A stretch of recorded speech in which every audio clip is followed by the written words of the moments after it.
Caps have it. Shot blocked. Here's Marchand. Uncontested. Down the slot. He's going to walk in and just tap it home behind the play. Strome wants to go with Lindholm. And now everybody in close quarters in the Capitals' end. And happy holidays to you all.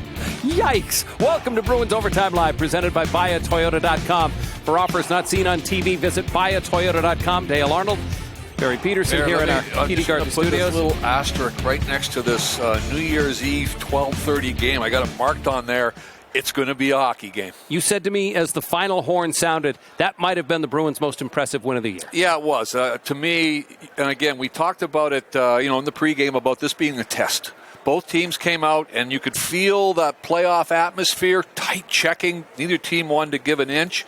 The 5-minute kill was absolutely one huge. shot against. And then another strong third period, the fifth win in a row. You're starting to see some things that you've seen in the past with this organization, which is this is a tough building to come into and try and win. And if the Bruins don't have good starts at home, guess what? They have a strong third, and they can usually win those games. However, this here was a 60-minute effort. And the penalty killers, a power play goal. But the way they took one of the hottest teams in the National Hockey League, number 2 in goals for, and held them to how many? 11. 11 shots with 3 power plays and a 5-minute power play. That's impressive. Well, this game was tied 1-1 into the third period, and it was Elias Lindholm who scored late, 13:41 into the third period to get what proved to be the game winner. Yeah, it was, and of course that was just after they had a power play opportunity. It really wasn't as sharp as the first power play, but they kept working hard. Coyle does a good job here of flipping it out. He sees Lindholm, who stops it to Marchand. He gives it right back to him. As we were saying, you're watching this, Lindholm kind of dips his right shoulder to get Lindgren to go all the way across, and then he goes to his backhand. Watch Lindholm.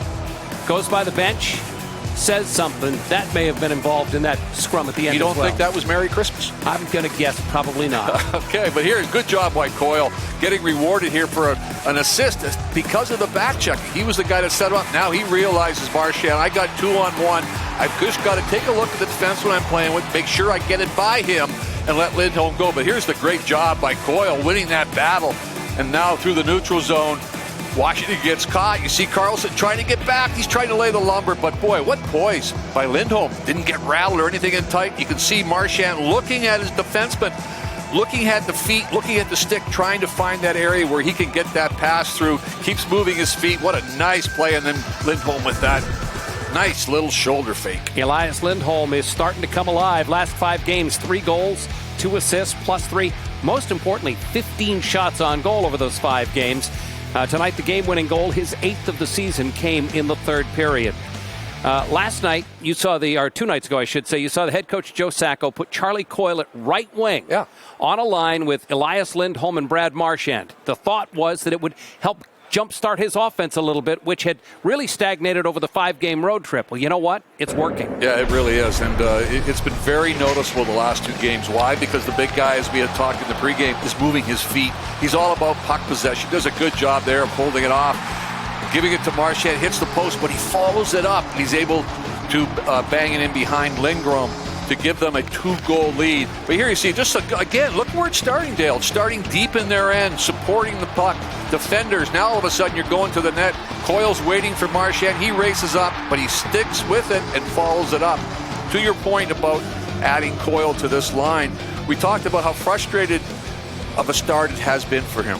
Well, you know what? As we talk about young guys who you only get a couple of opportunities to go up and play with the big guys. Well, the big guy here is Brad Marchand to me, who's really, as we've talked about, getting his game back. He's kind of overcoming from his operations that he had. Coyle realizes how important this opportunity is. Star of the game presented by Subaru of New England. Fall in love with a brand new Subaru. Well, it was the guy who assisted on that goal and assisted on the Lindholm goal and scored the empty net goal. Longest point streaks age 36 or older. Well, Brad Marchand now has that mark all by himself. He's gone 10 straight games with at least a point. The other 2 guys on the list, Jean Rattel and the Chief Johnny Busick, did it twice. But Brad Marchand is the first star of the game here in the arena, and our Subaru Dealers of New England star of the game, and after the game spoke with Billy Jaffe. All right, thank you very much. Now that's the way to take it to a team in the third period. That has to feel great, especially given the opponent you played, the Washington Capitals, tonight. Yeah. Joe's messaging before the game was great. Wanted to have a really good game before the break, and such a great opportunity to do it against one of the best teams in the league. And loved our defensive effort tonight. That's a really good offensive team, and to hold them only to 11 shots, it's a great game for us. Take me onto the ice and the 5-minute major that happens just a few seconds into the third period. Take me onto the ice, onto the bench. The message on the killing that penalty. You're going against one of the best power plays in the league, too. Yeah, very good. It's unfortunate. You never want to see a guy get hurt. It's one of those automatic rules where a guy gets hit 2 minute, and then if he's cut, it's a major. So, you can't really argue. But love the way the guys responded. We knew we had to be really detailed in that one and roll them over quickly. We did a great job. A couple guys did some big shots, and ultimately we got it done. It wasn't overly pretty, but we did the job. But then you and Elias Lindholm, Charlie Coyle as well, get going there in the third period. Beautiful pass that you made also, that you get the goal there at the end. I mean, you're on a roll right now. Obviously, 10-game point streak. You must be feeling great. No, I love their effort. That you got to give a lot of credit to CC on both of those goals. He did all the work defensively to get back, steal a puck, make a great play in the neutral zone, and we capitalized on it. And it's something we've talked a lot about. Our defensive game really translates to offense, and we have success that way. And tonight's a great example of that. We stuck with it against a really good team, played really well defensively, and capitalized on opportunities. I know next man up is always the key thing, but you're dealing without a guy like David Pastrnak as the captain. What do you say heading out onto the ice in the third? Yeah, you're never going to replace a guy like that, but you have to do it by committee. It's a great opportunity for guys to show up and have another opportunity and get some ice time.